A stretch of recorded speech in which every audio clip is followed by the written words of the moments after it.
إلى حضرة روح النبي صلى الله تعالى عليه وسلم. إن الله وملائكته يصلون على النبي يا أيها الذين آمنوا صلوا عليه وسلموا تسليما. اللهم صل على سيدنا ومولانا محمد عدن الجود والكرم وآله وبارك وسلم. سبحان ربك رب العزة عما يصفون وسلام على المرسلين والحمد لله رب العالمين. الحمد لله نحمده ونستعينه ونستغفره ونؤمن به ونتوكل عليه ونعوذ بالله من شرور أنفسنا ومن سيئات أعمالنا. من يهده الله فلا مضل له ومن يضلله فلا هادي له. ونشهد أن لا إله إلا الله وحده لا شريك له. ونشهد أن سيدنا ومولانا محمدا عبده ورسوله. أما بعد فأعوذ بالله من الشيطان الرجيم. بسم الله الرحمن الرحيم. ولقد نصركم الله ببدر وأنتم أذلة. صدق الله وصدق رسوله النبي الكريم. يا أكرم الخلق ما لي من ألوذ به سواك عند حلول الحادث العممي. فإن من جودك الدنيا وذروتها ومن علومك علم اللوح والقلم. محمد سيد الكونين والثقلين والفريقين من عرب ومن عجم. هو الحبيب الذي ترجى شفاعته لكل هول من الأهوال مقتحم. غوث اعظم بمنی بے سر و ساما مدد. قبلہ دی مدد کعبہ ایماں مدد.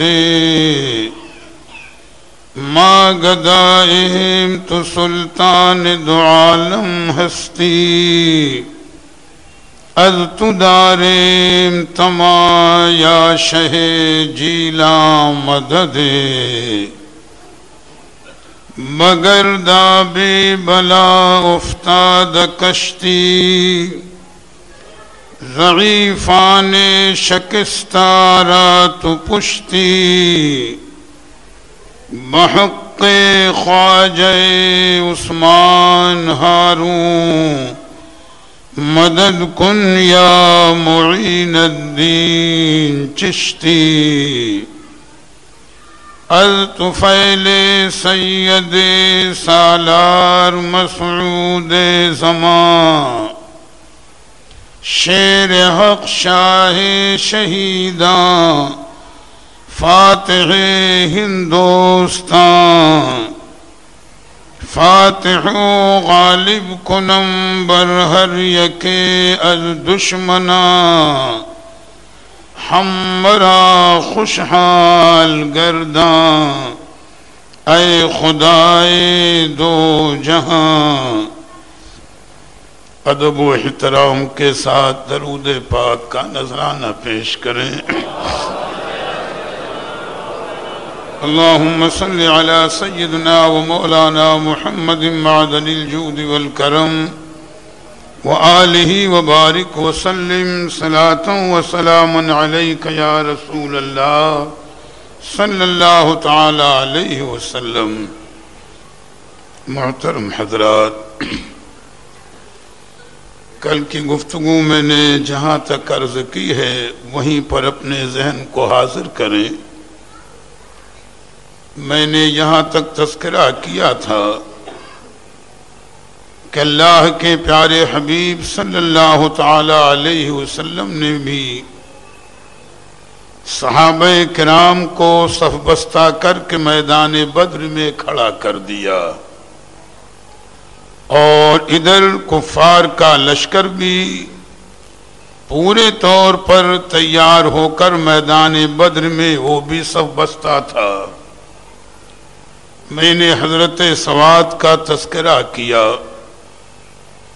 اور اب یہاں پر ذہن کو حاضر رکھ کر ایک دو روایتیں اور بھی سن لیں، اور پھر میدان بدر میں واقع ہونے ان واقعات کو ذہن میں رکھیں۔ یہ بات ذہن میں اس لیے بھی آئی کہ صحابہ کرام کا کردار میدان بدر میں دیکھنے کے بعد یہ بہرحال سوچنا پڑتا ہے کہ یہ جذبہ، یہ تمنا، یہ آرزو اتنے کامل طریقے پر ان کے دلوں میں کیسے پیدا ہوئی؟ تو جواب تو آسان ہے کہ جب اللہ کے پیارے حبیب کے وہ ساتھ میں ہیں تو یہ سب فیضان نبوت تھا، اور اللہ کے پیارے حبیب کا بے پناہ احسان و کرم تھا کہ ان کو یہ جذبہ اور یہ شعور عطا فرما دیا۔ حقیقت یہی ہے، اور کسی نے شعر بھی بڑا اچھا لکھا ہے اپنے انداز پر کہ میری طلب بھی تمہارے کرم کا صدقہ ہے، میری طلب بھی تمہارے کرم کا صدقہ ہے، قدم یہ اٹھتے نہیں ہیں اٹھائے جاتے ہیں۔ اللہ کے پیارے حبیب نے جس انداز پر چاہا ان کو ایسا نواز دیا کہ ان کی ذات صبح قیامت تک کے لیے ایک نمونہ اور مثال بن گئی۔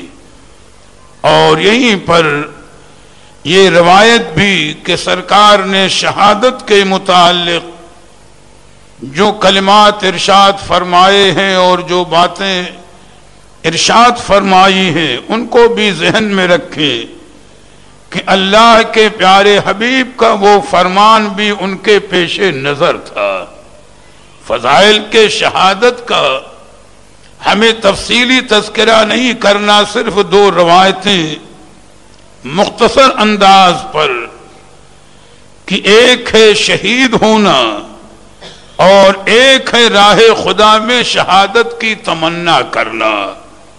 نہیں ہے موقع شہید ہونے کا تو شہید کے فضائل میں تو سرکار نے ارشاد فرمایا کہ وزن دم الشہداء علی الصراط، وزن دم الشہداء فی المیزان یوم القیامہ، کہ شہیدوں کا خون قیامت کے دن ترازو میں تولا جائے گا، جہاں اعمال تولے جائیں گے جس کو میزان کہتے ہیں۔ تو سرکار نے ارشاد فرمایا کہ شہید کا خون قیامت کے دن تولا جائے گا میزان میں، تو شہید کے خون کی شان کیا ہوگی؟ سرکار فرماتے ہیں قطرۃ دمہ، یعنی شہید کے خون کا ایک قطرہ اثقل من جبل احد، شہید کے خون کا ایک قطرہ جبل احد سے بھی زیادہ وزنی ہوگا۔ اندازہ لگائیں ان کے خون کی کتنی عظمت۔ شہادت کے فضائل بیان کرنے کا موقع نہیں ہے، تو جب صحابہ کی نظر میں یہ فرمان رسول ہو تو پھر سرکار کے سامنے ہی شہید ہونے میں ان کی کتنی پیاری تمنا رہی ہوگی یہ تو وہی جانے، ہم اندازہ نہیں لگا سکتے۔ اور یہیں پر دوسری روایت کہ اگر کسی کو شہید ہونے کا موقع نہیں ہے تو دعا مانگے کہ شہادت کی سچی تمنا ہی مولا تعالی ہمارے دل کو عطا فرما دے، وہ سچا جذبہ اور شعور ہی عطا فرما دے، یہ بھی ایک بڑی نعمت ہے۔ حدیث شریف کے اندر آتا ہے کہ ایک صحابی بیمار ہوئے، اللہ کے پیارے حبیب صلی اللہ تعالی علیہ وسلم ان کی مزاج پرسی کے لیے تشریف لے گئے۔ ابھی سرکار حیات ظاہری میں ہے، جب سرکار ان کے پاس جلوہ فرما ہوئے تو دیکھا کہ ان کے آنسو جاری ہے، بے قراری کے عالم میں رو رہے ہیں۔ سرکار نے وجہ پوچھی رونے کی تو عرض کرتے ہیں یا رسول اللہ مجھے کوئی تکلیف نہیں ہے، بیماری ہے یہ بارگاہ رب سے ہے، مرض ہے یہ رب تعالیٰ کی مرضی ہے، میں مرض کی تکلیف اور شدت کی وجہ سے نہیں رو رہا ہوں، رونا اس پر آ رہا ہے کہ تمنا یہ تھی میری کہ کاش میدان جہاد ہوتا اور میں راہ خدا میں اپنے سر کو کٹا دیتا، تمنا یہ تھی، رونا اس پر آ رہا ہے کہ یہ آرزو پوری نہ ہو سکی، آج میں بستر پر بیمار ہوں اور موت کا استقبال کر رہا ہوں۔ سرکار کو ان کے یہ رونے کی ادا پسند آئی اور ان کے اس رونے پر سرکار نے انہیں بشارت دیتے ہوئے ارشاد فرمایا اجروں کا افضل و اعظم من الف شہید، یعنی اے میرے صحابی تم بے چین اور بے قرار نہ ہو، شہادت کی جس تمنا میں اتنے خلوص کے ساتھ تم بے قراری کے عالم میں رو رہے ہو، تمہاری یہ ادا اتنی محبوب ہے کہ اس ادا پر رب تعالی نے تمہیں 1000 شہیدوں سے زیادہ اجر و ثواب عطا فرما دیا۔ تم یہاں شہادت بھی افضل ہے، شہادت کی تمنا ہو تو یہ بھی افضل ہے۔ یہ تو ضمناً فضائل پر بات آ گئی کہ جب ان صحابہ کے سامنے شہادت کا اور شہید کا یہ مقام جنہوں نے اللہ کے حبیب کی زبان پاک سے سن رکھا تھا، تو بتاؤ پھر ان کے جذبے کا عالم کیا رہا ہوگا، ان کے شعور کا عالم کیا رہا ہوگا، کتنا پاکیزہ ان کا جذبہ رہا ہوگا۔ اب ذہن کو یہیں پر لے آئیں، ادھر صحابہ کا لشکر ہے، اللہ کے پیارے حبیب اپنے عریشے میں جو میں نے ذکر کیا ہے تشریف فرما ہے، اور صحابہ میدان جنگ میں سب بستہ ہیں، سامنے ہی کی بات ہے۔ علماء فرماتے ہیں کہ میاں یہ کفر و اسلام کا پہلا مارکا، حق و باطل کی یہ پہلی جنگ جو میدان بدر میں لڑی گئی ہے، اپنے ہر معاملے کے اعتبار سے نرالی ہے اور انوکھی ہے۔ جب دونوں لشکر آمنے سامنے ہوئے ہیں تو تاریخ بتاتی ہے، علماء ذکر کرتے ہیں کہ اگر اسلامی لشکر میں باپ ہے تو بیٹا کفار مکہ کے لشکر میں نظر آ رہا ہے، اگر کفار مکہ کے لشکر میں باپ ہے تو بیٹا اسلامی لشکر میں نظر آ رہا ہے۔ سوچو کیسا سخت مرحلہ رہا ہوگا کہ باپ کی تلوار بیٹے کی گردن کے لیے ہے، بیٹے کی تلوار باپ کی گردن کے لیے ہے، کتنا سخت امتحان کا مرحلہ تھا، لیکن ایمان والوں نے رشتے کی پرواہ نہیں کی ہے، رشتے کو نہیں دیکھا ہے، نبی کے ساتھ ایمان کے تعلق کو دیکھا ہے۔ آج کا آدمی غور کرے تھوڑی دیر کے لیے، میں آپ کی تاریخ بتا رہا ہوں، اور اللہ تعالیٰ توفیق عمل عطا فرمائے کہ آج کا یہ ایمان کا دعویٰ کرنے والا دیکھو کسی بد مذہب سے رشتہ بھی کر رہا ہے، گستاخ رسول کے ساتھ بیٹھ کر کھا بھی رہا ہے، دوستی کا معاملہ بھی نبھا رہا ہے، اور نہ جانے کتنے تعلقات۔ ایسے لوگ سوچیں کہ کل میدان قیامت میں وہ نبی کی بارگاہ میں کون سمو لے کر جائیں گے۔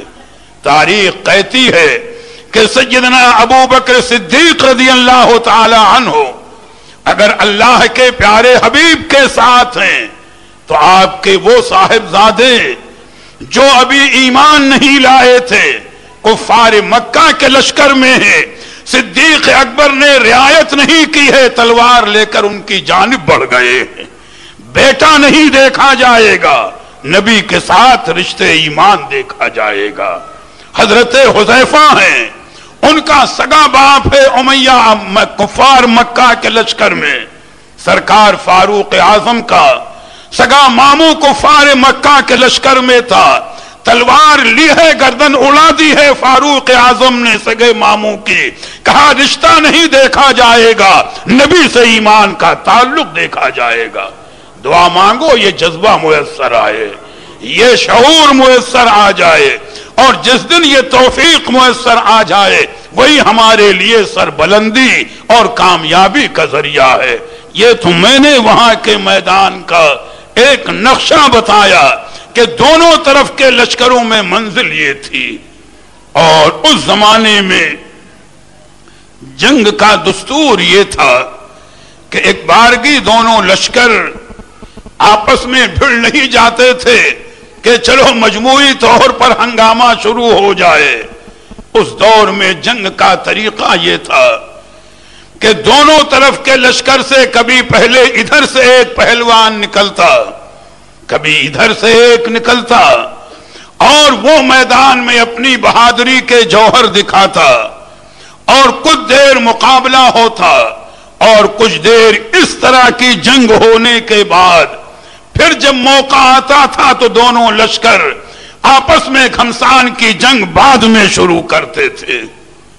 تو تاریخ بتاتی ہے سرکار نے صحابہ کو پہلے حملہ کرنے سے روکا، فرمایا ابتدا ادھر سے ہونے دو، ابتدا ادھر سے ہونے دو۔ تاریخ بتاتی ہے کہ کفار مکہ کے لشکر میں سے ادھر سے سب سے پہلے عتبہ اور اس کے ساتھ شیبہ اس کا بھائی اور اس کا بیٹا ولید، یہ تینوں میدان میں آئے۔ یہ مکے کے رہنے والے تھے، بڑے سرداروں میں شمار ہوتے تھے اور اپنے آپ کو بہادر اور جری بھی سمجھتے تھے۔ یہاں پوری طرح لوہے میں ڈوبے ہوئے، سر پر لوہے کی ٹوپی لگی ہوئی، زرہ پہنے ہوئے، یعنی پورے ہتھیاروں سے لیس۔ تاریخ کہتی ہے کہ میدان میں آنے کے بعد انہوں نے صحابہ کی طرف دیکھا اور چیلنج کیا، یا سرکار سے مخاطب ہوئے کہ ہمارے مقابلے کے لیے اپنے لشکر سے آدمیوں کو بھیجیے، ہم 3 ہیں تو 3 آپ کی طرف سے آئیں، فردن فردن مقابلہ ہوگا۔ سرکار کی مرضی تھی، شروع میں مدینہ طیبہ کے رہنے والے 3 انصاری صحابی میدان میں آئے۔ عتبہ نے ان سے ان کا حال پوچھا، نسب پوچھا، وطن پوچھا، تو کہنے لگا کہ آپ لوگ میری جوڑ کے نہیں ہیں، ہماری جوڑ کے ہمارے خاندان کے لوگ ہی آئیں جو مکے کے رہنے والے ہوں، تاکہ معاملہ برابر کا ہو۔ بہرحال اس وقت کا مزاج تھا، سرکار نے ان تینوں صحابہ کو بلا لیا، یہ واپس ہو گئے۔ اللہ کے پیارے حبیب کے اشارے پاک پر حضرت سیدنا امیر حمزہ، ان کے ساتھ سیدنا علی مرتضی، اور ان کے ساتھ ایک صحابی جن کا نام حضرت عبیدہ ہے، یہ تینوں حضرات قریش تھے، مکے کے رہنے والے، خاندانی اعتبار سے بھی ہم پلہ تھے، آئے میدان میں کھڑے ہو گئے۔ تاریخ کہتی ہے کہ ان تینوں حضرات کے چہروں پر بھی نقاب تھی، ان تینوں حضرات کے چہرے پر بھی نقاب تھی. عتبہ پہچان نہیں سکا کہ میرے مقابلے میں یہ آنے والے کون لوگ ہیں. تو عتبہ نے کہا پہلے اپنا تعارف کرا دو, بتا دو کہ آپ لوگ کون ہیں, میری جوڑ کے ہیں یا نہیں ہیں. بھئی جہالت کا غرور تھا, کفر کا غرور تھا, دولت و طاقت کا ہر قسم کا غرور تھا جس میں وہ مبتلا تھے. حضرت سیدنا امیر حمزہ رضی اللہ تعالی عنہ نے تعارف کرایا, میں فلاں ہوں, یہ علی مرتضیٰ ہیں اور یہ حضرت عبیدہ ہیں. جب تعارف کا کام مکمل ہو گیا تو عتبہ کہتا ہے کہ ہاں آپ لوگ میری جوڑ کے ہیں, اب مقابلہ بہتر رہے گا. لیکن میں یہ سوچوں حضرت سیدنا امیر حمزہ رضی اللہ تعالی عنہ بھی شیر خدا ہیں, حضرت سیدنا علی مرتضیٰ رضی اللہ تعالی عنہ بھی شیر خدا ہیں, حضرت عبیدہ کی بھی وہی شان. تاریخ بتاتی ہے کہ جب مقابلے کی منزل آئی تو سیدنا امیر حمزہ رضی اللہ تعالی عنہ نے سب سے پہلے عتبہ پر جو وار کیا ہے کہ عتبہ کو سنبھلنے کا موقع نہیں مل سکا. یا غیر کا وار نہیں تھا, اللہ کے حبیب کے چچا کا وار تھا جو اللہ و رسول کے شیر ہیں. مورخین نے بتایا, علماء فرماتے ہیں کہ واللہ سیدنا امیر حمزہ کی تلوار کی کاٹ اتنی صحیح تھی کہ جب عتبہ کے بیچ سر پر اسے مارا ہے تو خود کو اور پورے جسم کو وہ کاٹتی ہوئی جسم کو اس طرح دو حصے کرتی ہے کہ آدھا جسم ادھر گرتا ہے, آدھا جسم ادھر گرتا ہے. یا یہ سیدنا امیر حمزہ کا وار تھا. علماء نے تنصیف کا لفظ استعمال کیا ہے. تنصیف کا مطلب یہ ہوتا ہے کہ دو چیز کے ایسے ٹکڑے کیے جائیں آدھے آدھے کہ ذرہ برابر بھی فرق نہ ہو. تو کہتے ہیں علماء کرام کہ سیدنا امیر حمزہ کی تلوار نے ایسی تنصیف کی تھی کہ پورا جسم دو ٹکڑے ہو کر علیحدہ ہو گیا اور دنیا حیرت زدہ تھی.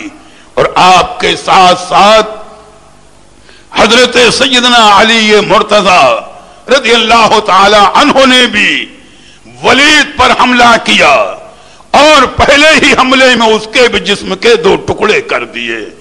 سنبھلنے کا موقع نہیں دیا ہے سیدنا علی مرتضیٰ نے. ادھر حضرت عبیدہ کا مقابلہ شیبہ سے تھا, تلوار بازی ہو رہی تھی لیکن شیبہ نے ایسا وار کیا کہ آپ کی پنڈلی کٹ گئی اور زخم کاری لگ گیا. جب پنڈلی کٹ جاتی ہے تو سنبھلنا دشوار اور زخم کاری تھا. آپ زمین پر لیٹ گئے, قریب تھا کہ وہ آپ کے سر مبارک کو جدا کرتا کہ سیدنا علی مرتضیٰ آگے بڑھے اور ایک ہی وار میں اس کو بھی دو ٹکڑے کر دیا. اور پھر اب اس کے بعد کا یہ منظر دیکھو, میاں یہ چاہنے والوں کے واقعات ہیں, یہ عاشقان رسول کی داستانیں ہیں, ان کا مقام دیکھو. حضرت عبیدہ رضی اللہ تعالی عنہ کو سیدنا علی مرتضیٰ اور سیدنا امیر حمزہ رضی اللہ تعالی عنہما اٹھا کر کے اللہ کے پیارے حبیب کی بارگاہ میں لے آئے. زخم کاری لگ چکا تھا. حضرت عبیدہ کو یقین تھا کہ میری شہادت قریب ہے. بعض علماء نے ذکر کیا کہ سرکار جہاں پر کھڑے تھے وہیں حضرت عبیدہ کو لٹا دیا گیا. ہمت کر کے آپ تھوڑا سا کھسکے اور اپنے مبارک چہرے کو قدم ناز رسول پر رکھ دیا. یا سوچو کیسا منظر رہا ہوگا, کیسی کیفیت رہی ہوگی. اپنے مبارک چہرے کو قدم پاک رسول پر رکھ دیا اور کچھ باتیں عرض کرنے کے بعد بہت ہی بے قراری اور طلب کے ساتھ عرض کرتے ہیں, یا رسول اللہ الستو شہیدن, کیا مجھے شہادت کا درجہ نہ ملے گا؟ یعنی ذہن میں یہ بات تھی کہ اگر سر قلم ہو گیا ہوتا وہی میدان جہاد میں روح پرواز کر گئی ہوتی تب شہادت کا درجہ ملتا، اور یہاں تو مجھے اٹھا کر کے نبی کی بارگاہ میں لایا گیا ہے، سرکار کی بارگاہ میں۔ وصال جب ہو، روح جب پرواز کرے، کہیں ایسا نہ ہو کہ میں شہادت سے محروم رہ جاؤں۔ آپ نے جب بڑے ادب سے اور روتے ہوئے بے قراری کے عالم میں عرض کیا، الستو شہیدن، اے اللہ کے رسول کیا میں شہید نہیں کہلاؤں گا؟ کیا مجھے شہادت کا درجہ نہیں ملے گا؟ اللہ کے حبیب کا دریائے کرم جوش پر تھا، نگاہ رحمت اٹھی، اور بڑے ہی جوش اور جذبے کے عالم میں اللہ کے حبیب فرماتے ہیں، اے عبیدہ غم نہ کرو، اشہد انکا شہیدن، تمہاری شہادت کی گواہی میں دے رہا ہوں، تمہیں شہادت کا درجہ ہے۔ میاں نبی جس کی شہادت کی گواہی دے دے، پھر اس کے مقام کا بھلا کون اندازہ لگا سکتا ہے؟ سرکار بشارت دے رہے ہیں، اور کسی نے واقعی بڑی پیاری بات کہی ہے، اور اسی عالم میں غالباً حضرت عبیدہ کی روح پرواز کرتی ہے، تو کسی نے بڑا پیارا شعر کہا ہے کہ تیرے قدموں میں سر ہو اور تارے زندگی ٹوٹے، تیرے قدموں میں سر ہو اور تارے زندگی ٹوٹے، یہی انجام الفت ہے، یہی مرنے کا حاصل ہے۔ تم یا بدر کی تاریخ کو پڑھو، یہ عاشقان رسول ہیں جو سرکار پر اپنی جانوں کو قربان کر رہے ہیں، اپنی جانیں نچھاور کر رہے ہیں۔ اور اب پھر اس کے بعد مکے کے لوگوں کی طرف سے ایک دوسرا پہلوان پھر آیا، درود پاک پڑھ لے تو بات عرض کر دوں۔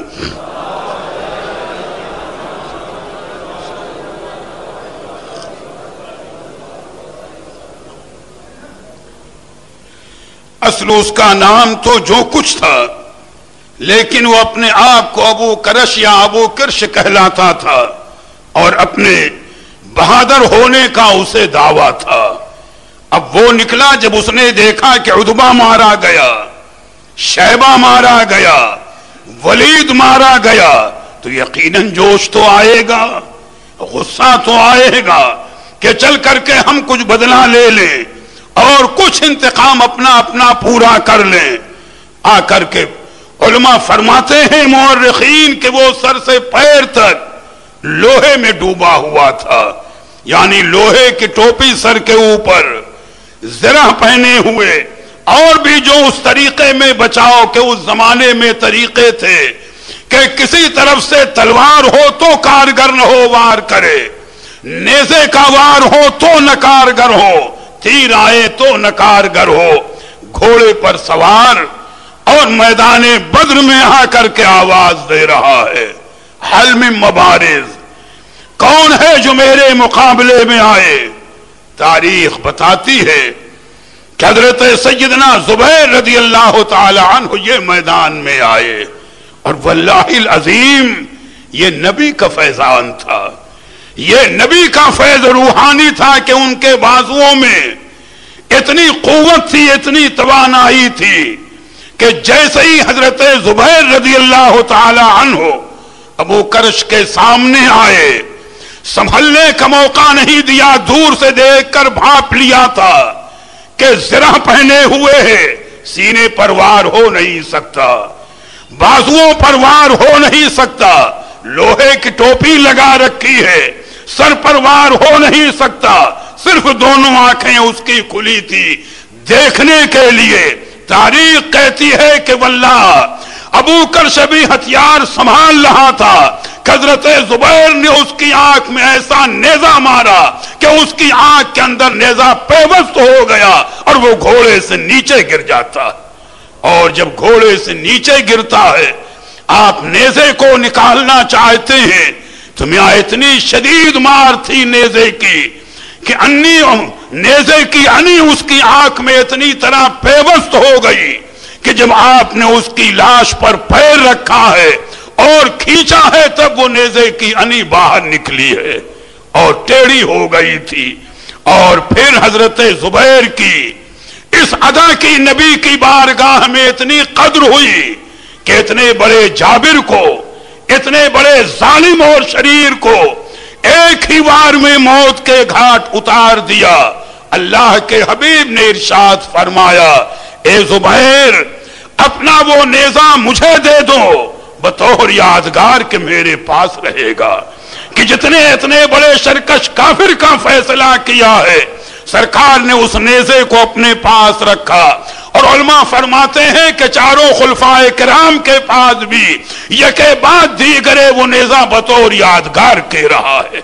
میاں کبھی اپنی تاریخ تو پڑھی ہوتی، اپنے بزرگوں کے حالات تو پڑھے ہوتے، لیکن میاں جو قوم سڑکوں پر ناچتی گاتی پھرے آج وہ ایک کردار کہاں سے پائے گی؟ دعا اس کردار کو مانگو تاکہ وہ عزت و آبرو میسر آ جائے۔ اور آخری طور پر اس وقت کی گفتگو کا ایک پہلو مزید عرض کر دوں۔ ایک صحابیہ ہیں جن کا نام ہے حضرت افرا رضی اللہ تعالی عنہ، بڑے مرتبے کی صحابیہ ہیں۔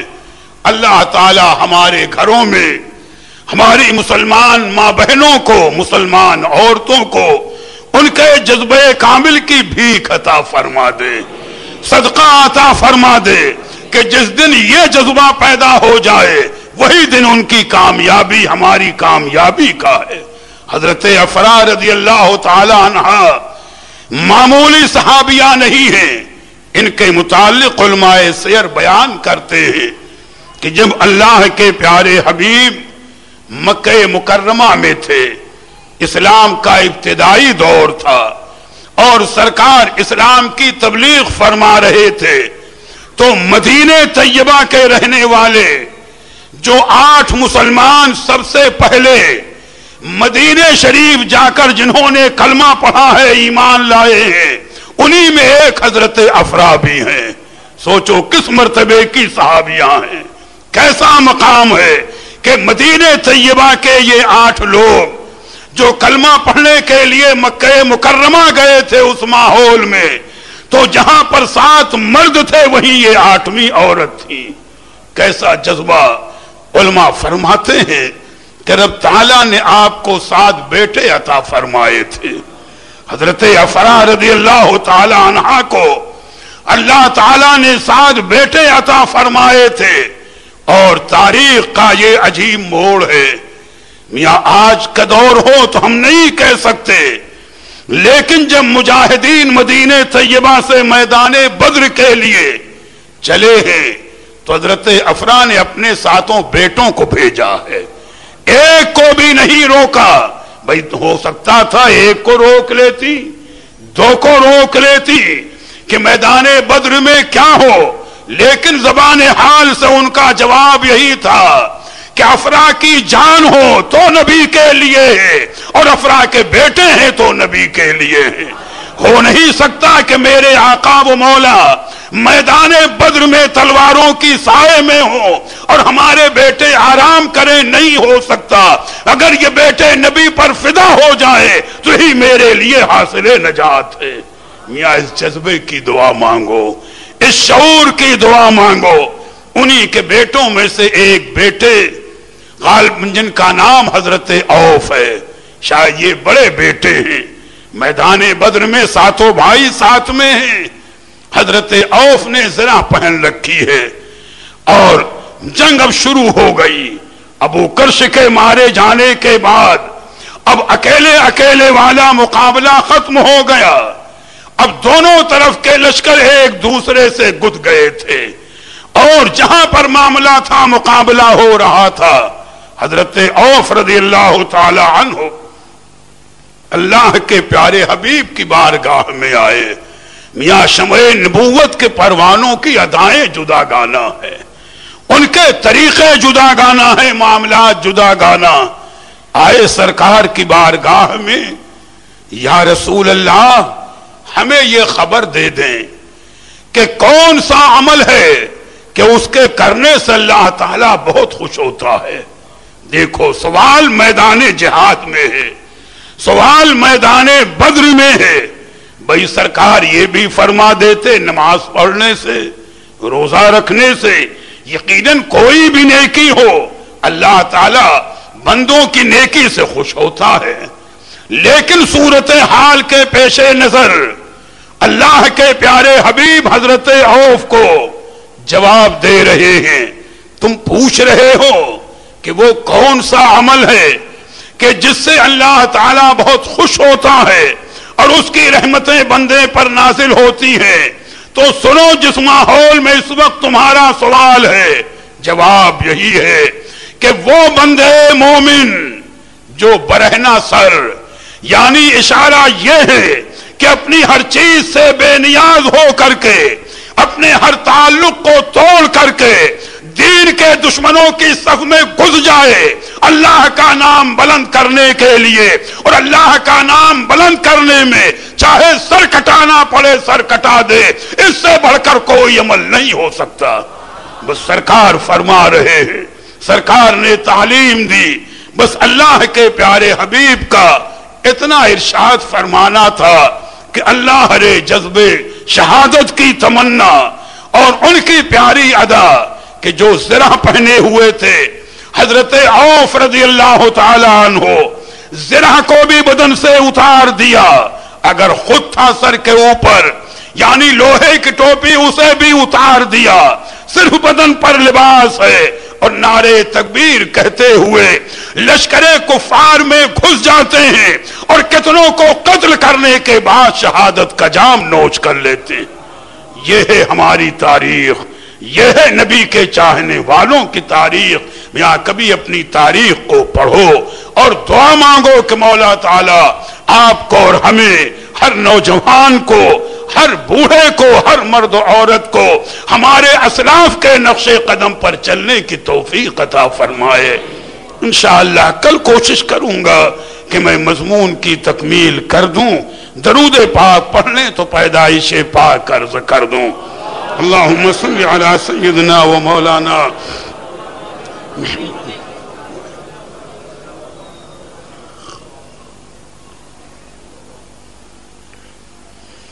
جب یہ نظام عالم بگڑ چکا تھا، دنیا گمراہ ہو چکی تھی، ہر طرف کفر و شرک کا دورہ تھا، تو اس نظام عالم کو سنوارنے کے لیے ہمارے آپ کے آقا و مولا حضور مدنی تاجدار، اللہ کے محبوب، حضور دانائے غیوب، روحی فدا ہو جناب محمد الرسول اللہ صلی اللہ تعالی علیہ وسلم، ربیع الاول شریف کے مہینے میں دوشنبے کے دن 12 تاریخ صبح صادق کے وقت با ہزارہ جاہو جلال جلوہ فرما ہوئے سرکار قیامت پر تمامی انبیاء، حور و غلمہ، ملائکہ غرض کے ساری کائنات نے ہدیہ درود و سلام پیش